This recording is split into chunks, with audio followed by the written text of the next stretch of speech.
And that's the end of the first half. As the teams head to the locker room, the Spartans lead the Bulldogs by a score. You guys stink. Geez, Coach, we're only down a couple of points. No, I mean you guys really smell. You need to hit the showers. And here, I got every one of you new bars of soap from the Sterling Soap Company. Each bar is artisan crafted using natural ingredients and essential oils. They also have shave soaps, colognes, beard balm, and a whole lot more. Now get in there. But Coach, we have another half to play. I don't care. I can't stand to be around you. A few minutes later. All right, bring it in tight. You guys are still playing terrible, but you're smelling great out there. Now listen, you're going to need to stock up for the rest of the season. We got a lot of tough games left. So go to sterlingsoap.com after the game. That's STIRLING soap.com. You got that? Yes, Coach. Great. Sterlingsoap.com on 3. 1, 2, 3. Sterlingsoap.com. This is our league, and this is your league. Broadcasting from the 55-yard line in Japan to the shores of the Great White North and everywhere around the world on Gridiron America Radio and the Sports History Network.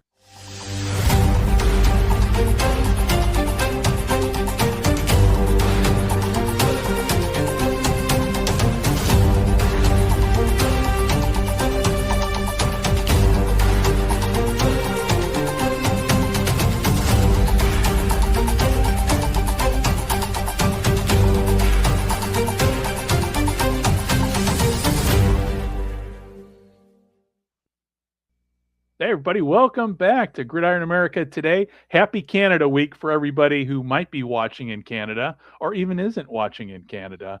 And to my buddies here, Dave and Mike, welcome.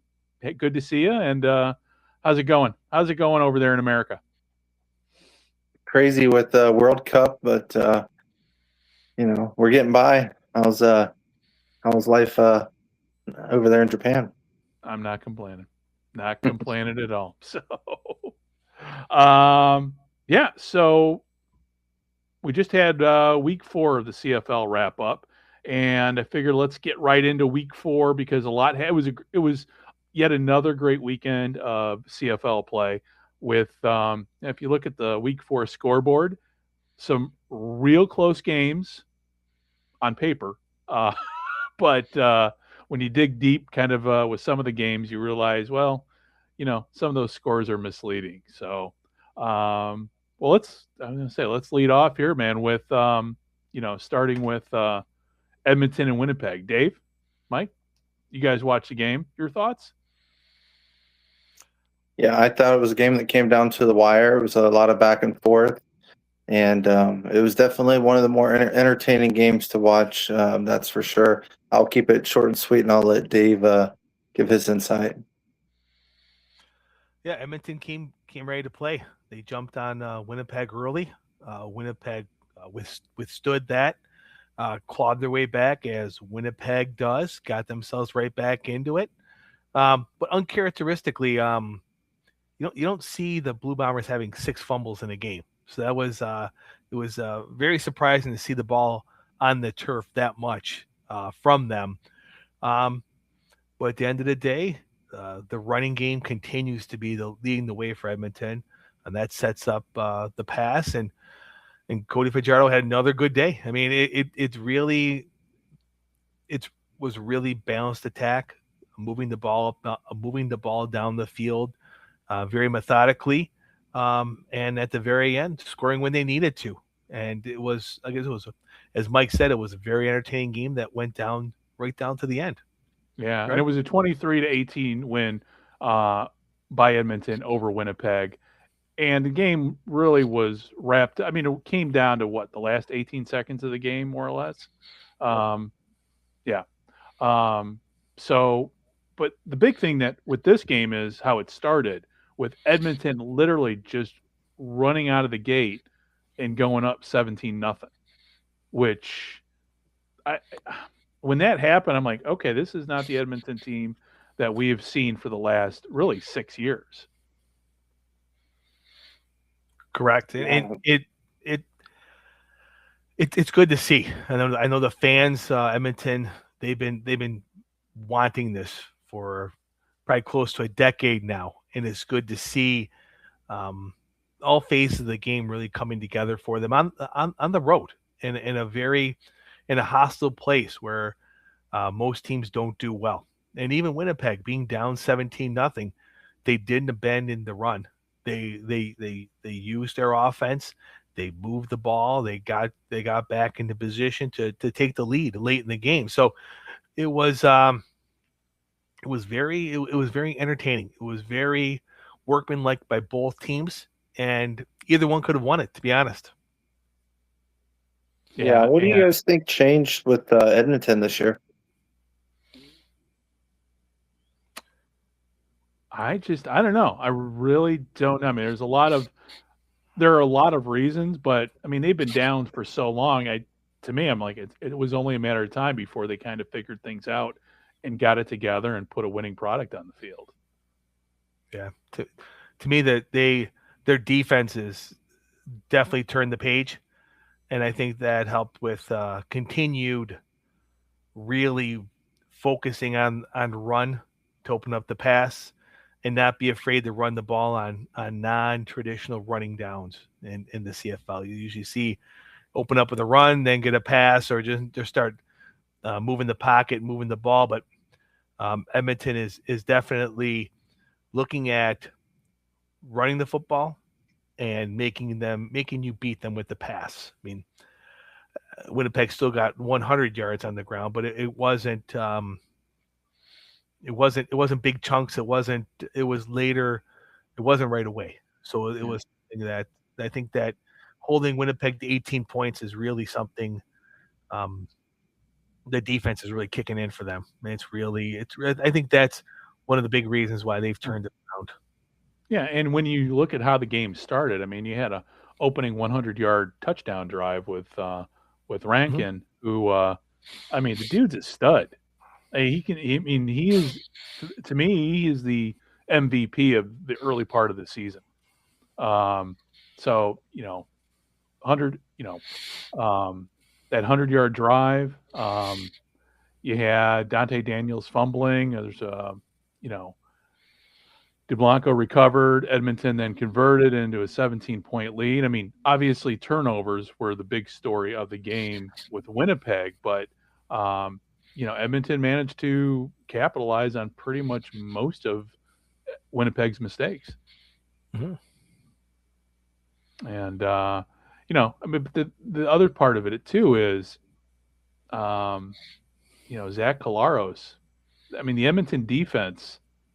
I mean, Edmonton's defense strip sacked Collaros twice. So, I mean, it's hard to come back from that many turnovers. However, but we know in the CFL you can. So, and again, Winnipeg was this close to winning it too. I mean, it's not like Edmonton ran away with it at the very end. I mean, it was still. Again, we didn't know who was going to win the game until seconds were left. Mm-hmm. So. But over the course of time, those are the games that in the past Winnipeg has won and Edmonton has lost. And that's a difference. That's the difference there is past seasons, Winnipeg finds a way to win that game. And this time Edmonton found the way to win in Winnipeg, which was an interesting piece to that. Yeah. And the nice thing too with Edmonton, it's not like Edmonton's been coming from, I mean, at least in this game, this wasn't a cardiac game. This was not a come from behind win. Edmonton came out early and dominated.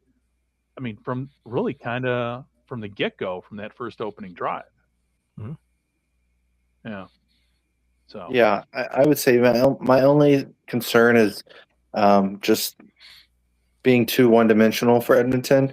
One thing, if I could challenge them, is to really find the balance, especially this early in the season, because you don't want to get into October and even possibly November, and what's been working for you isn't working because your running back's got too many miles on him by the end of the season. So maybe kind of lay out the brake a little bit if you can find that success in throwing the football. Yeah. No, I agree. And, talking about throwing the football, I'm just looking at the stats so Cody Fajardo was 25 of 35 for 267 yards and the winning touchdown drive. Justin Rankin, 106 rushing yards and a touchdown on 15 carries. TJ Luther, key early reception, game-winning touchdown catch. And then you had, the defense, you had Tyrell Ford, Joel DeBlanco, turnover field position, adding fuel to helping the offense along. And then you had Noah Taylor and Malik Carney, who I already said, were stripping, doing some serious stripping on the field there. But on the flip side too, you had, and this just tells you how even the game. Everybody talks about Edmonton winning, but this was a very even game. You had Zach Collaros was 24 of 33 for 290 yards and 2 touchdowns, even with that defensive pressure. And Brady Oliveira was 77 rushing yards, 6 catches and a touchdown, despite fumbling the ball. And then he had Trey Vival. He had an 83-yard punt return and 105 kickoff and a 105-yard kickoff return. I'm sorry, no, I take that back. And a total of 105 yards of kickoff return yards. So, and their defense did good. So to me, it was just a very evenly matched. But when I watched the game from that opening drive, I'm like, oh, I think Edmonton's going to win this. That was my feeling, and it proved right. You guys, no. Thought? I'll give you my one last crazy stat from this. Rankin's averaging 8.4 yards a rush. That's on the season. That's crazy. And he has 5 rushes that have gone over 20 yards. The next 5 guys combined have a total of 6. Dang. He's got 387 yards in 3 games on only 46 carries. It's wild. It's only 46 carries. Wild. Yeah, that's amazing. It's like it's like having high miles on a car, but you've used it like 3 times. Yeah. Because every time you take it out for a run, it runs long and hard, and it's all cardio at that point. There's no getting beat up. But even saying that, Mike is exactly right. They got to find a way to keep him healthy. Yeah. For the season and the playoffs, because he goes down. I mean, that's the thing. There's not a lot of margin for error when you're with these teams. Like no one has 2 running backs. I mean, so it'll be interesting to see. It's like how do you keep that going, but also 18 games plus playoffs is a grind. It's a long season. You got to take care of that golden goose. Yeah, exactly. Yeah. And let's see what else we got here. I had a nice PowerPoint planned for this whole show, but apparently with our Streamlabs, our new streaming service, I can't pull up the PowerPoint. It was all nice and shiny and put a lot of work into it. I'm like, damn, nobody can see it. So that's called divine intervention. Probably. Yeah, because now that I'm looking at my PowerPoint here, I'm like, oh, I made some mistakes. And there'll be a link in the notes of the show to be able to view it, right? Yeah, I don't see why not. Yeah, I can make this shareable. Yeah, maybe. Yeah. There you go. Okay. I mean, it's nice and pretty. It's got, it's got a nice graphic of the 55-yard line with the maple leaf on it. I'm like, I was proud of what I did. Now, so yeah, I'll add a link in the show notes here after we wrap up and I kick this thing out. So, all right. So, okay. So why do you guys think the Bombers won? And you've already said this, but so why the Elks won and why the Bombers lost? The Elks own the opening quarter emotionally and physically. This is all the stuff I had written down on this PowerPoint. They converted Winnipeg mistakes into points instead of moral victories. Defensive pressure, and Fajardo just looking composed. And he didn't seem rattled at all out there, even with the pressure coming from the Winnipeg defense. You guys, what do you guys think? Yeah, I think Winnipeg came out flat and Edmonton came out on fire. And even though they came back and was leading for a moment, it's hard to maintain that lead after going down 17-0. Yeah. Dave? How many times has the CFL game come down to who has the ball last? Yeah. Once again, I mean, it's the story of this season. It really is. It's like whoever has the ball last. It seems like the offenses make it happen. I mean, I wouldn't want to be a defensive coordinator in the CFL this year. No. Yeah. Or special teams coordinator. Or special teams. Yeah, that's what I was going to say. That's and that's a discussion we'll have here in about 2 games from now about the aftermath of that game. And then of course, talking about the Bombers, 4 fumbles, and then he had 2 missed field goals too. People forget about those. Yep.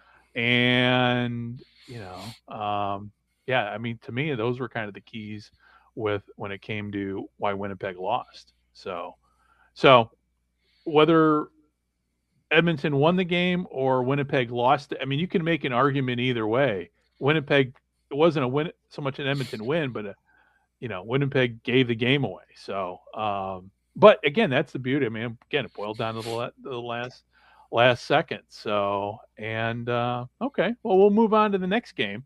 So we had Toronto was 40-34 over the Rough Riders in a score that looks a lot closer than really what it was.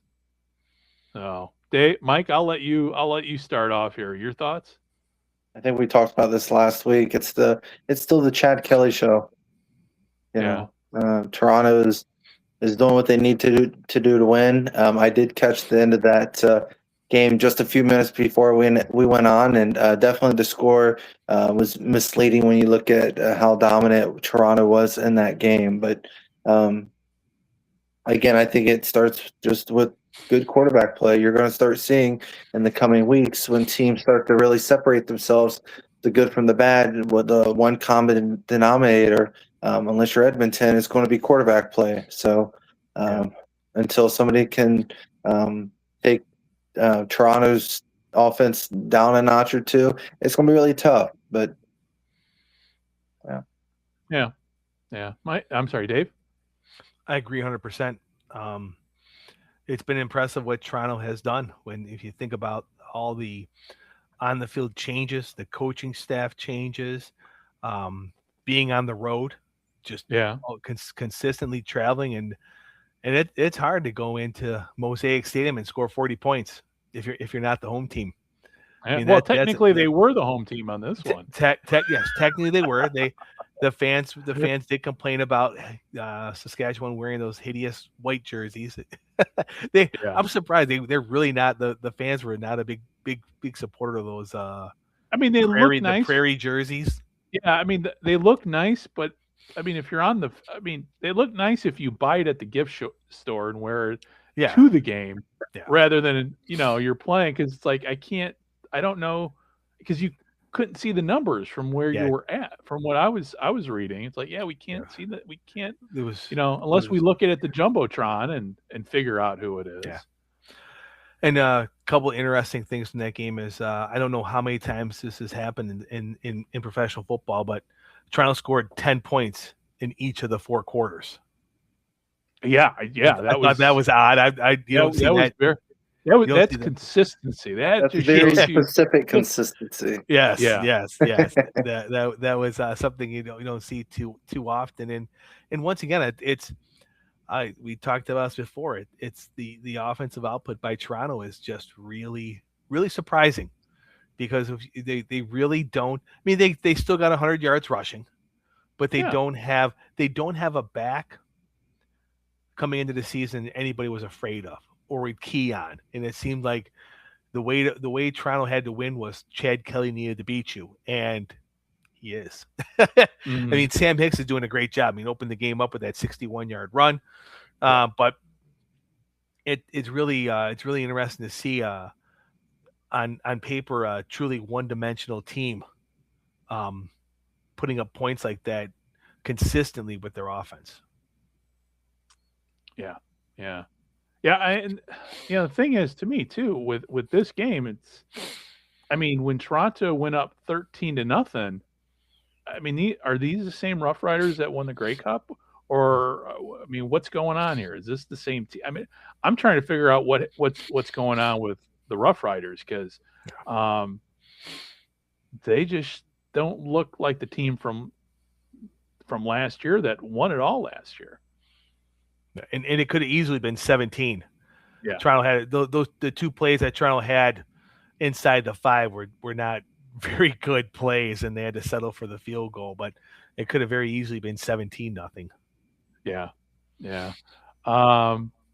Just looking at here, Hicks open. But looking at the Rough. Oh, sorry. One last thing, and you're talking about, is it the same Saskatchewan team? Every year, whoever wins the Grey Cup is going to get picked over by everybody else. They're the target for free agency. 2 years ago, it was Toronto. Toronto lost their entire defensive line. They lost Chad Kelly to injury, but they lost their entire defensive line.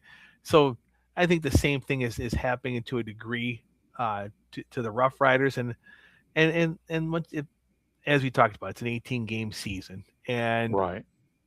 I mean, everybody talked about how it looked like Toronto was going to struggle. Are people overlooking them to this point? Are they Are they looking at the roster's a big change? Chad Kelly's a we don't know factor. Are the teams playing into that narrative of Toronto might win 4 or 5 games? They got a whole rebuild here, and they're just not focusing like they should be. I don't know. I just for them to 40 points each week start the season is wild.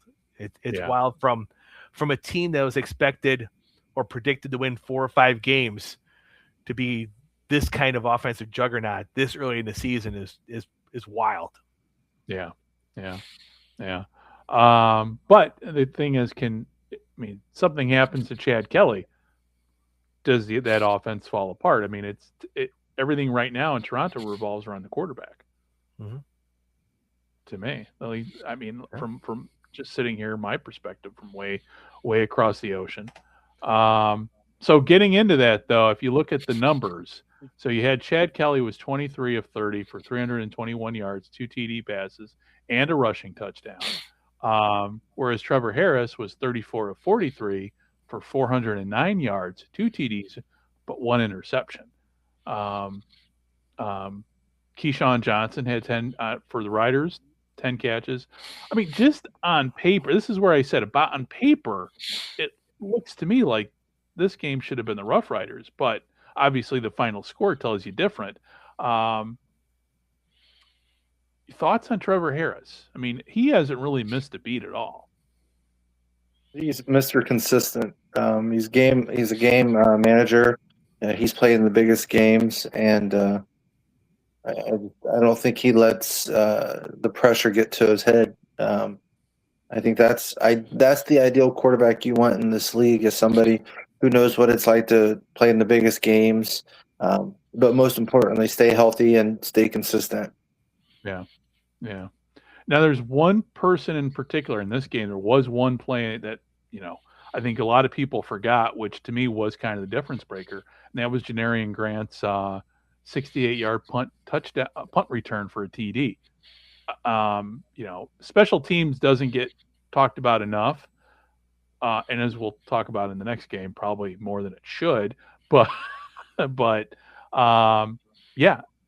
I mean, right there, that to me, that right there was that was what kind of broke the back, I think, of the Rough Riders. Even though, I mean, what was the score of the game again? I can't. 40-34. Yeah, I mean the game was 6 points, but it could have been that punt return touchdown put Toronto over the top in terms of winning this game, I thought. I mean, I don't want to. I want to make sure you mention that Saskatchewan was missing some players. Like they are dealing with some injuries. AJ Olette was out, so I mean, right? Yeah, they are missing players that do contribute. So that obviously that played into this as well. But I don't want to take too much away from what Toronto did too, because that punt return was special. I mean, Grant is by far the best, at least in my opinion, the best special teams player in this league. And every time that ball gets, every time he catches that punt, he could be gone. Or every time he touches the ball, I should say, he could go all the way. He's that good. Yeah. Yeah. And, well, let's see. My final slide up here is I'm looking at my PowerPoint here. Really just kind of my takeaway was the Argos got touchdowns from offense and special teams, and it wasn't just on long drives. They, like you said, they were consistent throughout the game, putting points on the board. And let's see what else here. That's really all I got for this game here. I will say, as I'm just kind of watching the highlights a little bit more as we're talking about this game, Toronto was just so much more physical than Saskatchewan. It just looks like they just men amongst boys on the offensive line versus Saskatchewan's defensive line. They were just having their way with them, and I really think that set the tone. Even in pass pro, Trevor Harris. Trevor Harris had a great game too, but again, Chad Kelly was he had more good things go his way. Yeah.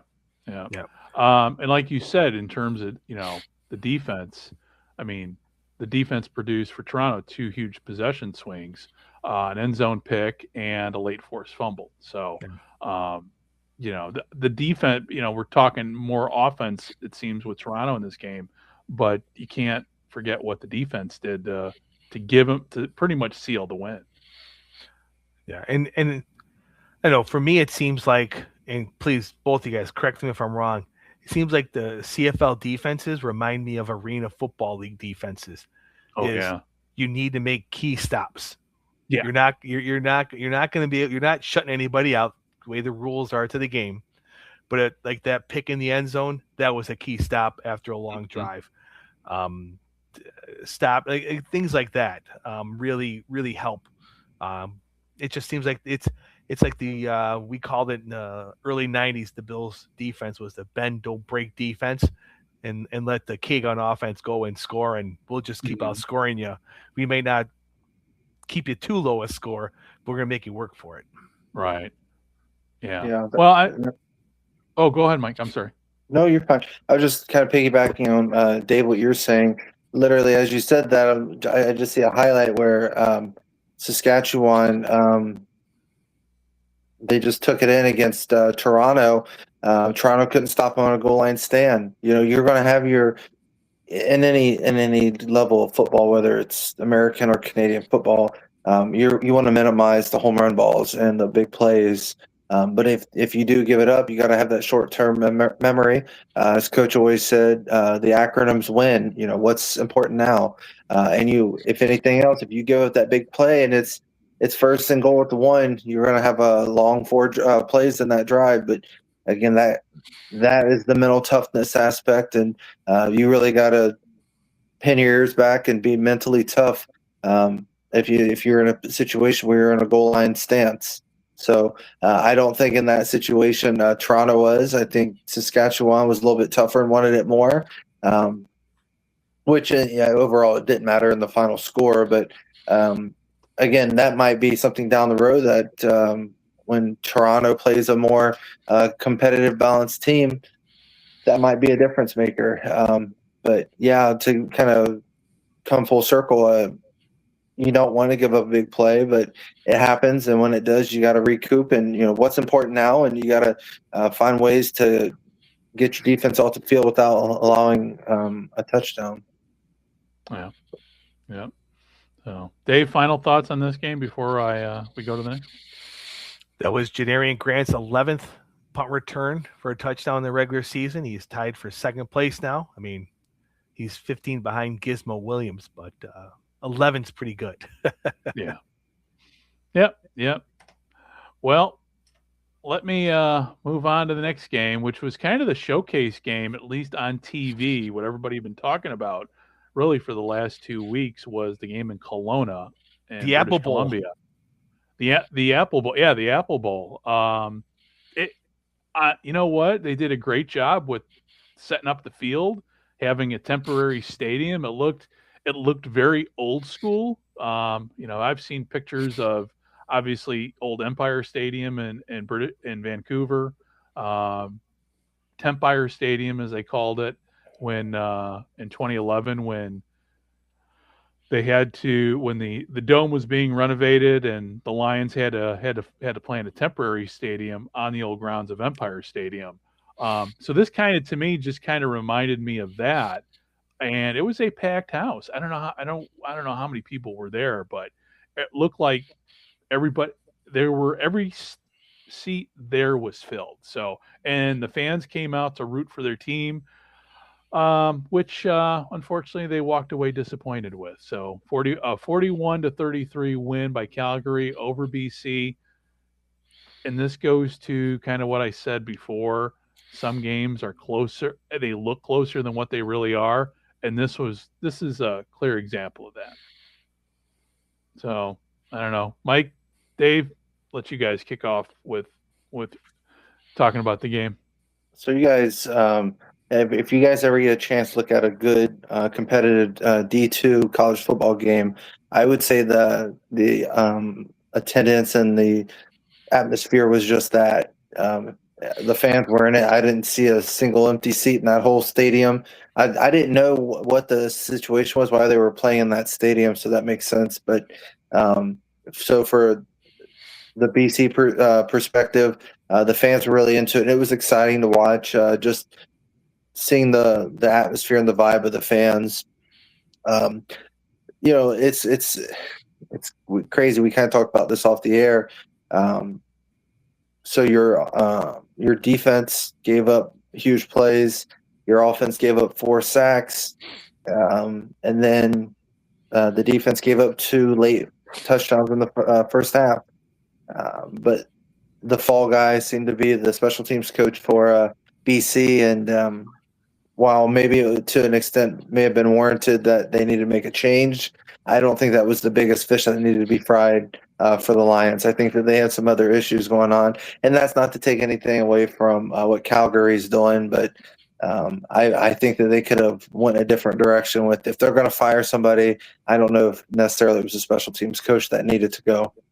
Yeah, social media was entertaining after the announcement came out. One guy said, he goes, I expected this to start with the word Mike and the last name Benavides. That's where it should have. That's the name those were the 2 words that should have come out, not the special teams coordinator. But I mean, bottom line is, BC's 0-3, and I don't see him. I didn't see any improvement from last week at all. And Calgary, they were 0-2 going into this game, so it's not like they were world beaters. Dave, your thoughts? Calgary to me was very efficient in what they did. They weren't flashy, but Vernon Adams, I thought, did a really good job behind center for them. They didn't have a great day running the ball either, but 3 touchdown passes definitely helps that a lot. I think Nathan Rourke's close to 500 yards passing. I think that's a little misleading. They had no running game whatsoever, and they seemed to be chasing the game all day. So it was one of those things they needed to do that. And the crowd, by the way, was just under 20,000. So it was a nice crowd. Nice crowd for that. But I don't know. It just seems like BC can't get out of their way. They couldn't make a stop, at least from my perspective. They couldn't make a stop when they needed to. Like one of the things Mike was talking about with the whole winning and making that happen. And Calgary was not having their will, but they were able to do things to keep drives going. They're able to do things to get them in position to score points and make sure to keep the pressure on BC throughout the game, even towards the end when BC was playing that quick catch up and getting some points and getting that score a lot closer than it was in the third quarter. But right. I don't necessarily have the answers for BC. It obviously it starts with scoring more points than the other team, but I'm really surprised The old John Madden adage. Well, the key to winning is to score more points. True. Definitely. But I'm really surprised at the BC defensive line isn't better than what they are. Yeah. That was a strength for them last year. They still have Matthew Betts, on paper the best defensive lineman in the league, and he's been extremely quiet. And that's not good for them. They need to be able to make plays, get turnovers, and give the crowd something to cheer about. And it just seemed like they didn't cause a fumble. They didn't get an interception, and they just didn't give that great crowd in Kelowna a really reason to get behind them and really push Calgary. Yeah, that would be the best way I could say it. Right. Yeah. But once again, taking nothing away from Calgary, they played a very good game. They played a very good road game, almost on some levels, a perfect road game, because they came in, they got the lead, they kept the lead, and they kept the pressure throughout the game. So if you're the Calgary coaching staff, you executed the game plan perfectly. Mm-hmm. Yeah. Yeah. I mean, Nathan Rourke, numbers wise had a great game, but again, it's just, it goes, the other team's scoring more points on them. And so I don't know how they fix it. I don't know how BC turns this around right now. Because the schedule's only going to get harder. There's only 8. They only have 8 teams they got to play against all year, but I don't see, until they come up against Ottawa, I don't know where their first win's going to come from. No, they host Edmonton this Saturday. That's yet another test. Edmonton can go 4-0. They can go in for it. I don't want to say it's a must win for BC, but at some point you have to start saying they got to show some progress. Yeah. Keep close. And, and it goes, we were talking about special teams. Special teams did give up the decisive return touchdown and help, but special teams has really, it hasn't been the entire problem for this team at all. And I don't know how firing the, special teams coordinator is going to help the guys on the field play better. That's just my opinion. Yeah, the coach's job is to call play, and a player's job is to execute. And it doesn't matter what what coach is calling what plays. And I think you're seeing that right now in North Carolina with Bill Belichick. If the players aren't executed the plays, it doesn't matter who's calling them. And actually, I just kind of getting caught up on these highlights from the BC Calgary game. Calgary scored with 54 seconds left before halftime. They kicked the ball off. BC fumbled, and then 3 plays later, Calgary scored again. Again, I don't think it doesn't matter what, especially special teams. It doesn't matter what play you call. If your players aren't executing, aren't being mentally tough, are holding on to the football, that comes down to player accountability. Just like when Calgary threw the ball free hand against BC on that drive, and then just ran the ball down their throat to score to go up before halftime. That's 14 points in less than 30 seconds. So you can only coach what you can coach. The players, they have to step up. They have to be aware that they're getting their butts kicked until they can figure it out. Okay. Yeah. No, I agree. Well, let's move on to the next game here. The Montreal-Ottawa game, which is 37-35, the score of which definitely is a lot closer than what it really was. And I just think for Ottawa, if this would have been a 70-minute game, Ottawa would have won it maybe by 1 point. But as it stands, they came up 2 points short. And but it's really for Ottawa, it's a tale of two halves, really. So that first half, Ottawa, I don't know, man. I sitting there watching it, looking at the screen, going, okay, I guess I'll just look at my phone here because I know how this is going to turn out.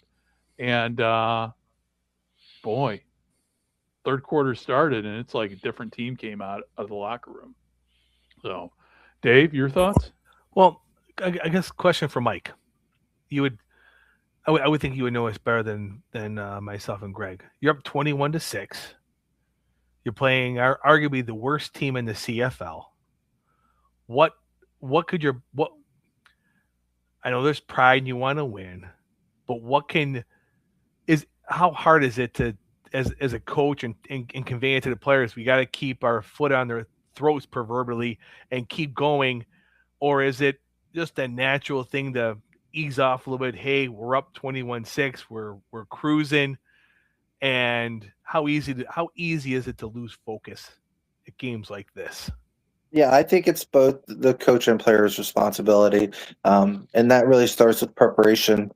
They should be mentally prepared to be in a dogfight, but also if things get out of hand, that they have to players and coaches each respectfully, they have to maintain that composure until the game is officially over.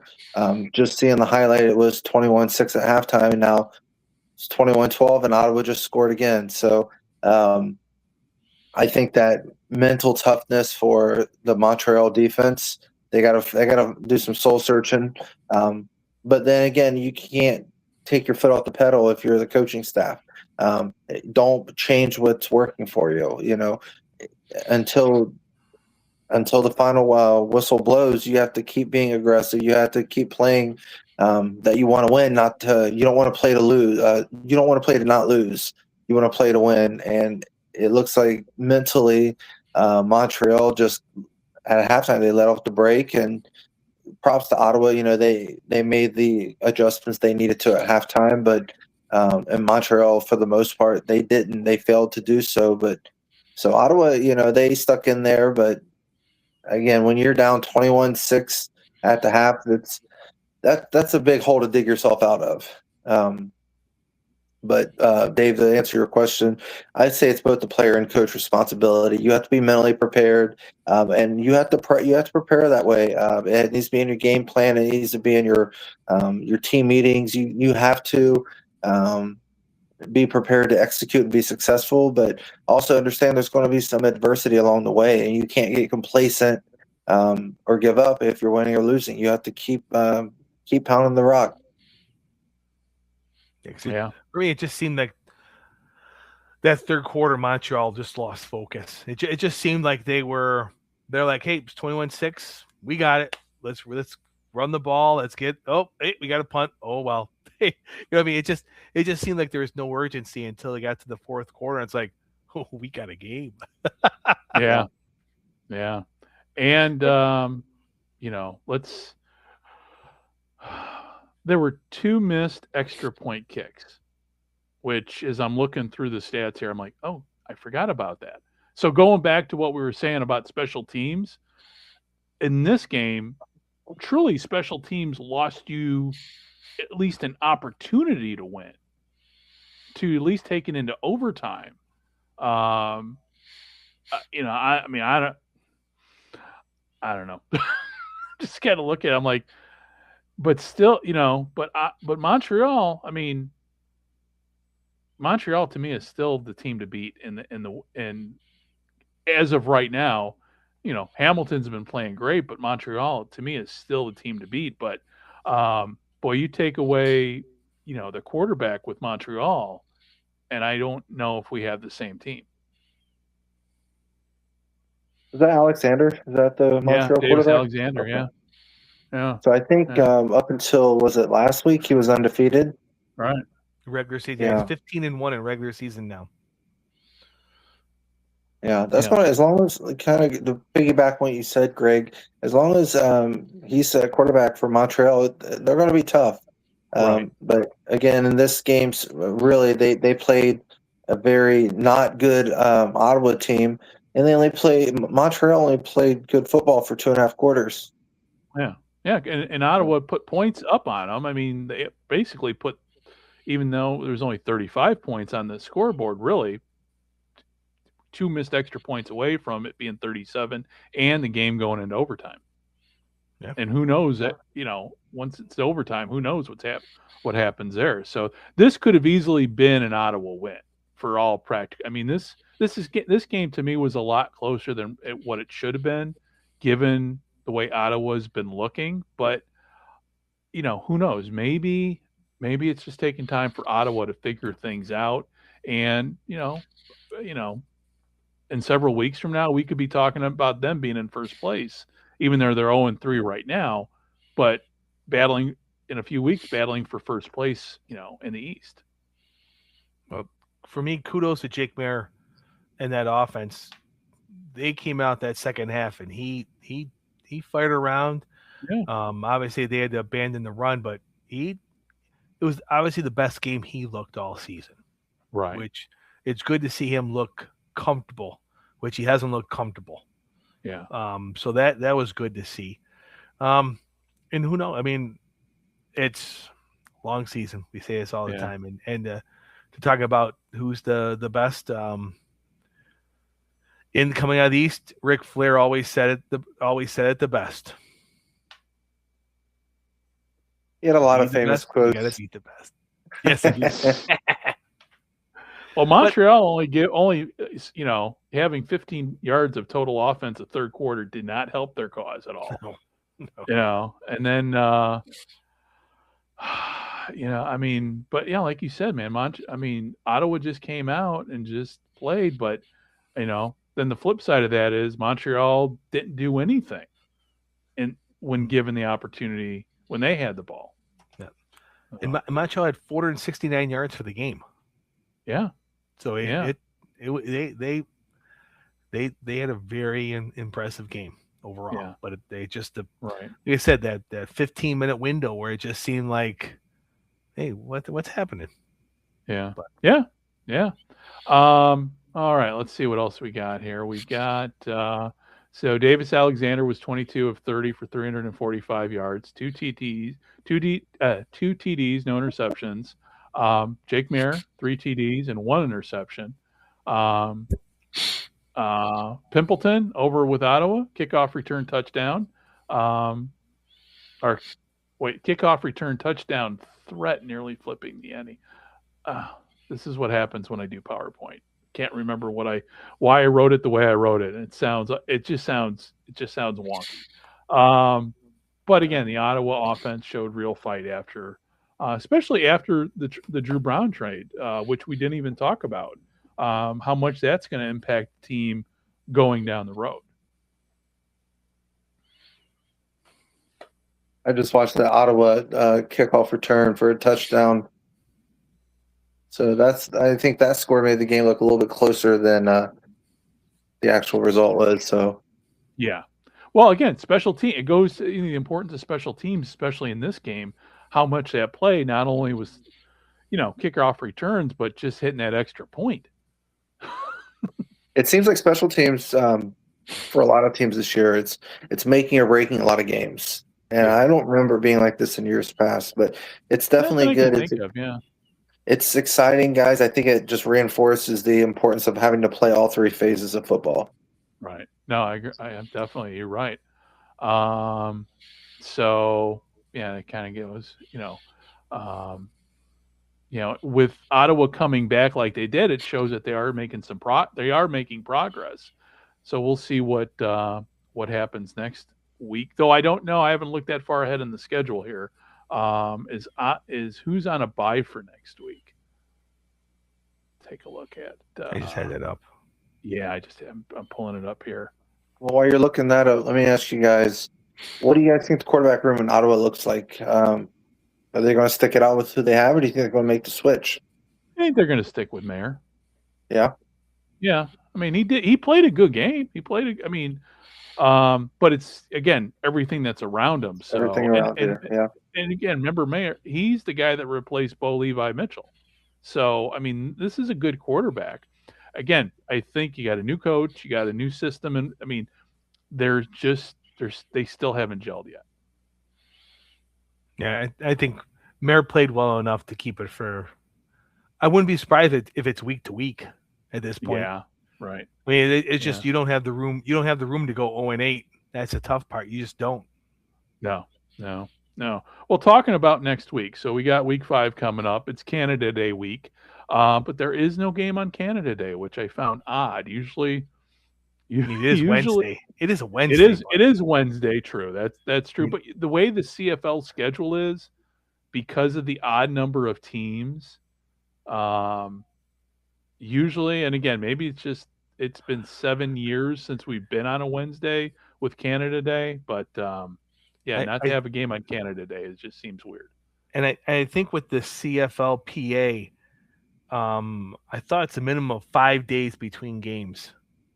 So I don't think because this past week they played Thursday, Friday, Saturday, Sunday, which they are again this week. I don't think they were able to match anybody up to do that. I see. I remember that because you can't have a team on a bye. Like there's rules of how this all plays out. Where I know BC last year's schedule. Like BC had 3 games where they had 5 days off and in between, and they were like, we have the most of anybody, and they're up in arms about how they were getting shafted being on the farthest West Coast, things like that. So I can see why, but I think it has to do with the time between games for rest. Right. So for next week we got Toronto. So Thursday night game, Toronto at Calgary. The Friday night game is the Riders at the Red Blacks. Then the next game, the final game in Kelowna, and the reason, going back for those who are listening, don't know why they're playing up in Kelowna. That's because of the World Cup in Vancouver. So Edmonton's at BC. Be curious to see if we've got a crowd, just as many people. I would expect you're going to have a huge turnout for this game because it just looked like an event more than just a football game. And then the big game to me is the Winnipeg-Hamilton game in Hamilton. I mean, that's going to be a statement game either way. I mean, if Hamilton comes out and just puts it to Winnipeg, the question is are Winnipeg's glory days past, and is Hamilton on the rise? Because Hamilton is the team now with the longest Grey Cup drought. So that's what we got coming up here. So with all that said, so we've wrapped up talking about the week that was, talking a little bit about the week that's coming up here. But I wanted to look back a little bit for the final part of this too, because I was looking at my social media feed and I'm seeing a lot of guys who are big UFL supporters, for whatever reason, are now discovering that the CFL, they play football in Canada. And at least is on my social media feed, which kind of brought back memories of 5 years ago. Mike, I don't know how well you remember 5 years ago. Dave, I know you remember it well because we used to have conversations about this.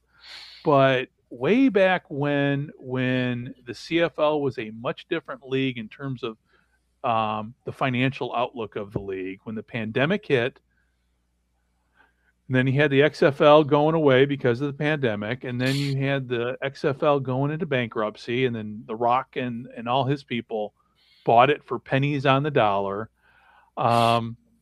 So we had a new league that was being planned.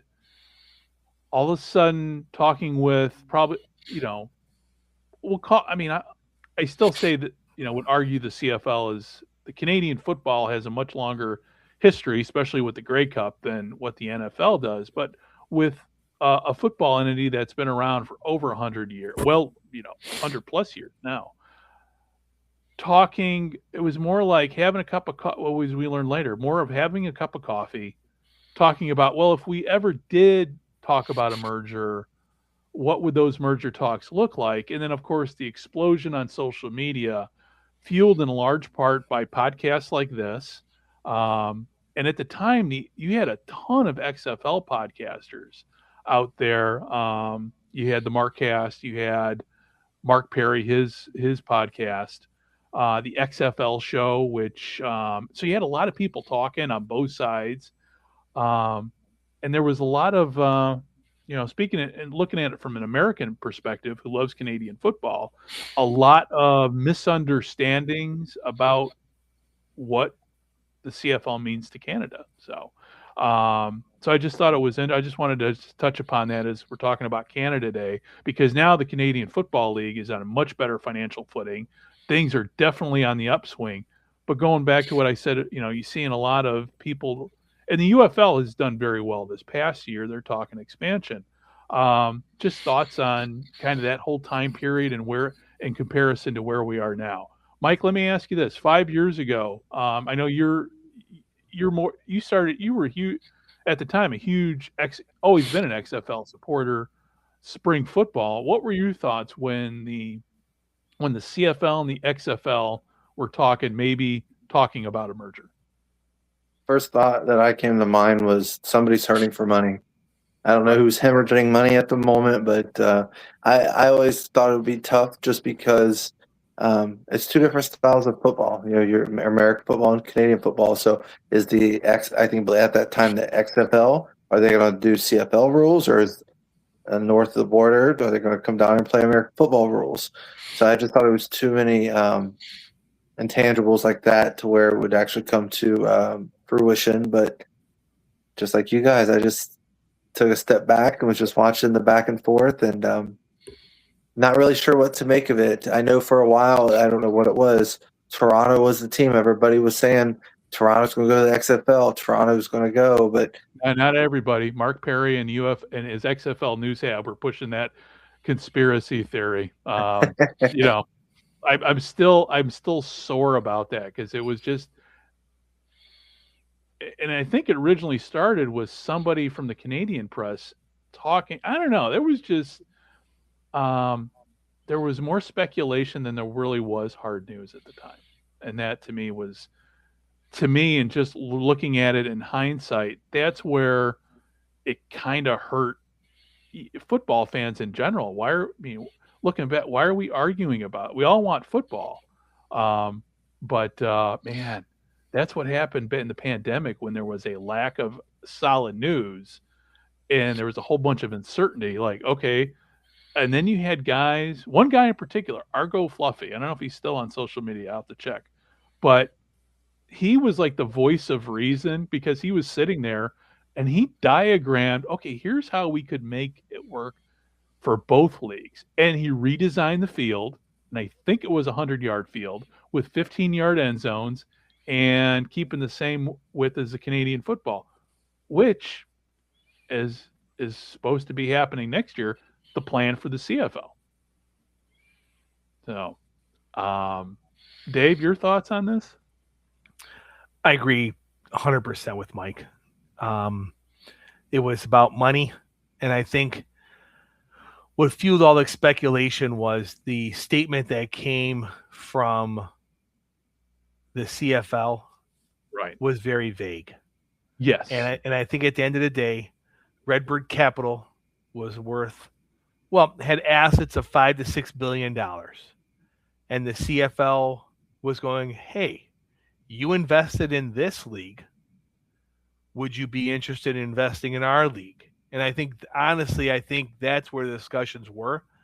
And I don't think it ever, I don't personally, no proof, I don't think it ever came to the point of taking the two leagues and molding them or doing anything other than 9 CFL owners going, we have an investment opportunity for you. You have a lot of money and you like football. What do you think?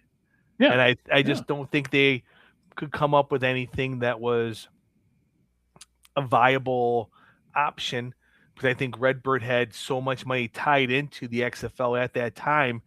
I don't think they could free enough of their assets to then go place it into another football league when they already had Fenway Sports. They already had Liverpool. Right. They already in this. They're stretched. They have a lot of money, but is it cash? Is it readily available to do another investment? And since then, they've gone from the value of 5 or 6 million in assets to like 15 billion in assets. So Yeah. the fact that they're so flushed over here with the UFL now, and now the CFL, there's in a lot of there's no reason to have these conversations now, because Right. the situation has changed where they don't need to have CFL doesn't need to have an outside partner when they can Right. keep it in-house. Yes. And a couple of teams have changed hands in that time. I think the CFL as a whole have become more wealthier in the aspects of ownership. So I think at the time they're doing their due diligence, and it was never, the owners of the CFL teams were not willing to say, hey, we could use some investment, because that's would send the wrong signal to the fan base that was already struggling with, is this going to keep going? And then just more fuel, and it just got out of control until finally it was just no one talked about it, and it moved on. Yeah, thank God that ended.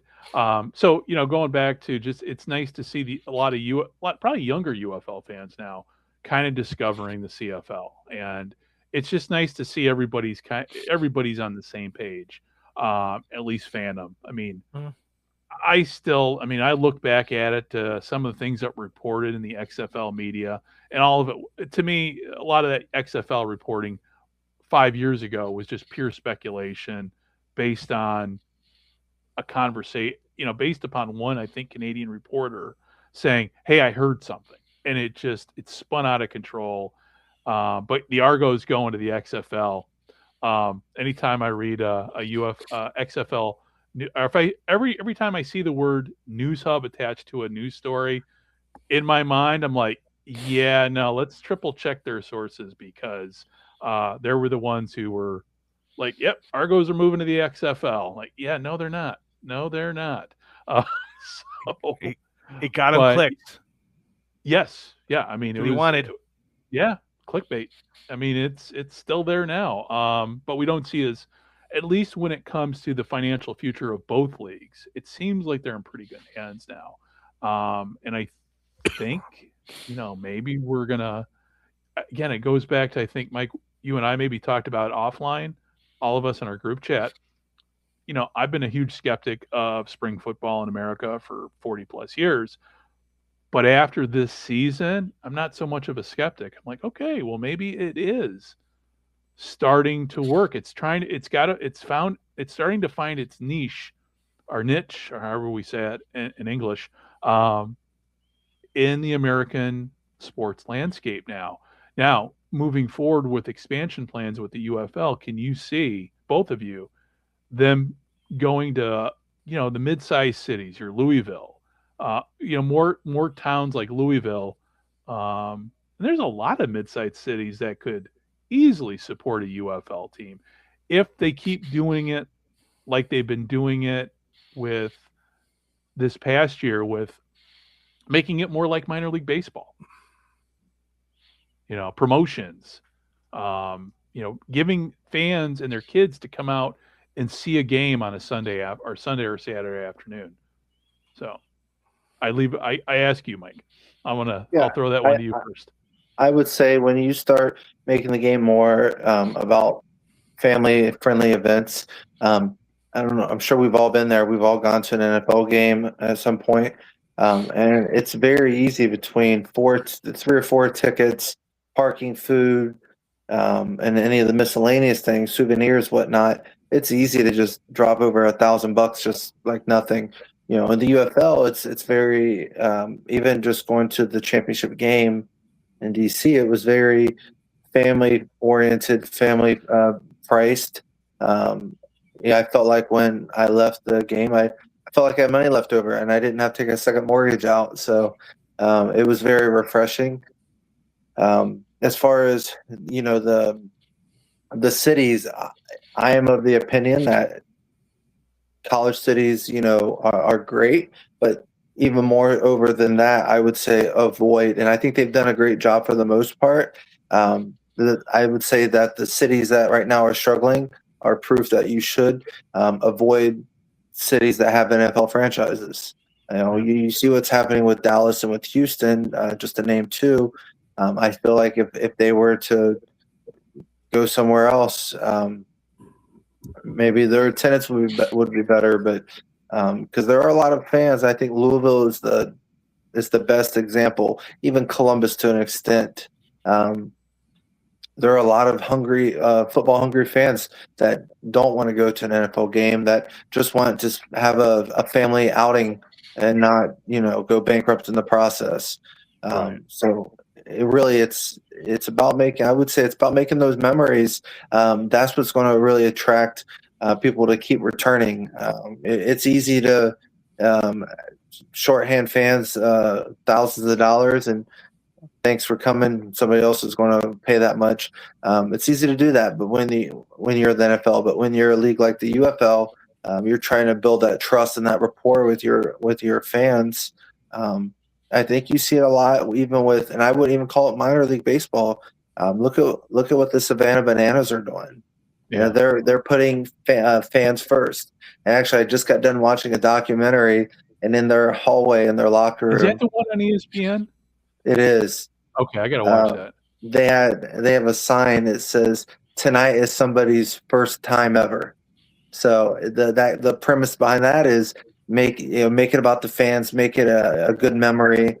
Don't take advantage of the opportunity. So I think if the UFL can follow that mindset, I think only good things will come. Yeah. That's the thing with Rapoli. I mean, I'm not. The whole Brendan Sorsby thing. I mean, I think that's not a good look for the league if he comes into the UFL. And not saying that that's going to happen, but and overall, yeah, what he's been doing has been great. And I mean, I could definitely if they keep doing what they've been doing this past season as their template, I think the UFL has a long-term future. And again, that's. I mean, Dave, you and I have talked about this with spring football. Heck, I mean. I even sat down with, Tim Hanlon over at Good Seats Still Available several years ago. And the outlook back then, I mean, Tim, is an old fart like myself who has seen a lot of failed leagues he's seen more than I have because this whole show is centered around about leagues that don't exist anymore. But I know I'd be curious to talk to Tim now. And at some point we're going to have him on the ask him to come on the show. But I'm curious to see what his opinion of where the UFL and spring football is now. Because, again, the future is looking bright. I'm not saying you got to wear shades, but the future is definitely looking bright with spring football. And on that note, just a couple housekeeping things here before we sign off. Our planned show, the Alternative Sports History Show, is coming hopefully at some point this summer. We've got the website. I've got everything lined up, but now I'm in the technical planning stages. And as I was explaining to Dave and Mike the other day, running sports simulations using the software I have, which is some of the most popular software packages out there. But I had a show all ready to go. And as I was working on it, I was using the company's baseball program. And then saw in their baseball program that Joe Niekro, who was pitching at age 72. I'm like, wait a minute. Uh-oh. So I looked at their football package. And, O.J. Simpson playing in 1989 was just not going to work with this simulator. I had everything planned out for the first show. I kind of planned it, thought in my mind, we'll do this in July till we get, people in the know from Buffalo. I'm like, okay, I got to redo everything now. So it's still on track, but it's going to be, it's for those who are listening on the Sports History Network, that's where we're at. It's coming. It's just a question of time, and I gotta go back to the drawing board on all my planned simulations now, because it just seeing Joe Niekro throwing heaters at age 72, I can't trust the data. Let's be honest. He never threw heaters at 32. Well, yeah, no, that's true. That's true. He was a knuckleballer, but you know what I'm saying. Yeah. I'm like, that ain't good. And then seeing OJ still running, in the backfield for the Buffalo Bills at age, in 1989 when when did he retire? 79 or 80? I think 80. Yeah. Right after the 49ers, he had that little stint. Yeah, and then I go in and looking at the software, and it's like, well, it's not exactly. I'm like, listen, if you're going to do a sports statistical, if you're going to have a game based on sports stats, don't you think you would have when they retire, you can't use them anymore? But apparently not with this certain software package. So OJ looked great in those Hertz commercials, and that was in the early 90s. He did. I mean, that was the thing. The Naked Gun. Oh yeah. Yeah. Wasn't he even still doing rap videos or something towards the end? I'm not sure. I remember from the Hertz commercials. That was the funny thing, jumping over the seats in the airport. Yeah. Well, I mean, there's that whole. We don't really have time to talk about it now. But talking about the Bills, their decision not to put him on the new Wall of Honor going to the new stadium. What are they saying in the Buffalo area? People pissed off about it, or is it like 50-50? You know what? It's hard to say because it has to be based on what you're looking at, what you're posting on, because you have a lot of opinions, and that's what it is. Just like everyone's going to have theirs. You have the thought of it's a community facility, so it's got to be based on community standards. Then you have people going, it's about a football player, what he did in the field. If we're going to categorize, are they good people? Who does go up there? Like it's obviously a much larger discussion at a different time, but it's definitely getting the people not talking about the Super Bowl expectations in June. Well, that's probably good. And let's face it, this is the time of the year where it's kind of like dead space with football news. Yeah. I mean, you got the Brendan Sorsby thing, you got the OJ thing. I mean, the trade deadline's come and gone, so we've already talked about the trades. So really, this is kind of the dead time of year, American football wise. Canadian football, obviously, it's things are up and running, and it's too bad. Speaking, and one of the final things before we sign off here, if you ever, Sports Illustrated did, I forget how many, 10 years ago, this is when Peter King was at Sports Illustrated, when he was the Monday morning quarterback. I mean, they had back when Sports Illustrated was on its decline, but at least still mattered. But they did a whole Canada week, which, if you Google it, you might be able to find snippets of those articles.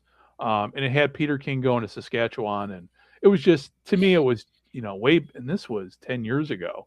It was just, one of those nice things if you're got a little dead time at work or something and the boss isn't around, like, oh, I need a break from reality.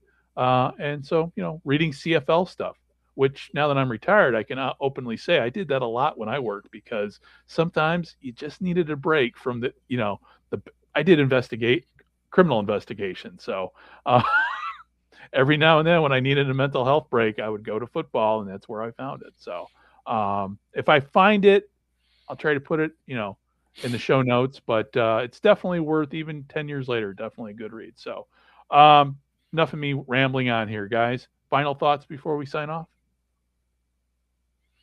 Dave? Anybody? Any Bueller?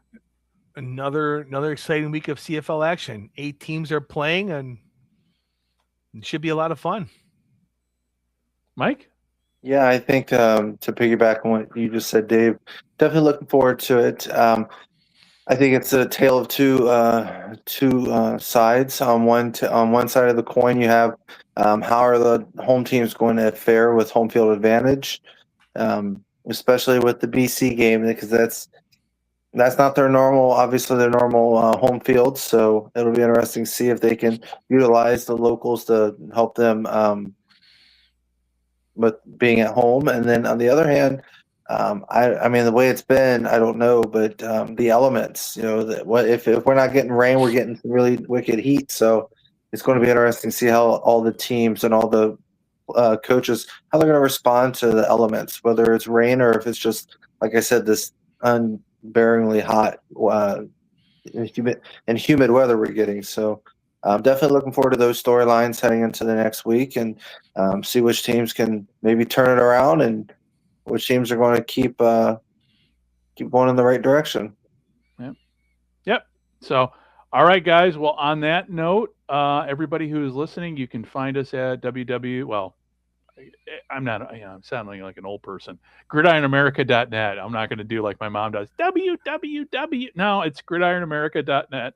And also on social media, Twitter, we're at X, we're at Gridiron AM Radio, and everywhere else, we're at Gridiron America.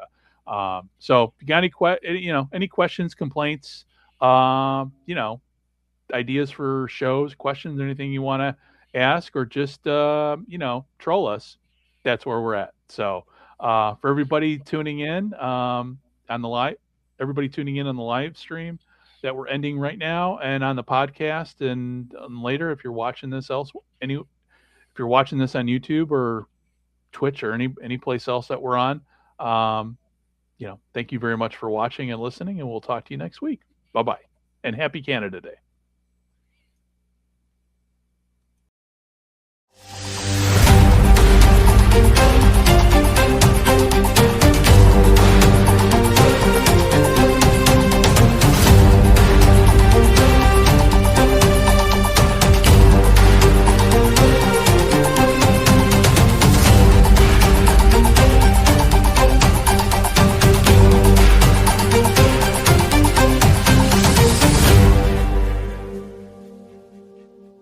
Hey there, sports history fan. This is Arnie Chapman, a.k.a. the Football History Dude, and I hope that you enjoyed this recent episode presented by the Sports History Network and were able to learn some good old-fashioned sports history knowledge nuggets.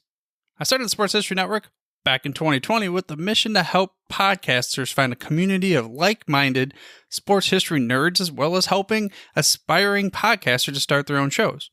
We have a little bit over 30 shows on the network right now covering all sorts of sports history, but as far as I'm concerned, we're just at the toothpick in the ocean moment, that can't even figure it out because there's so much more coming.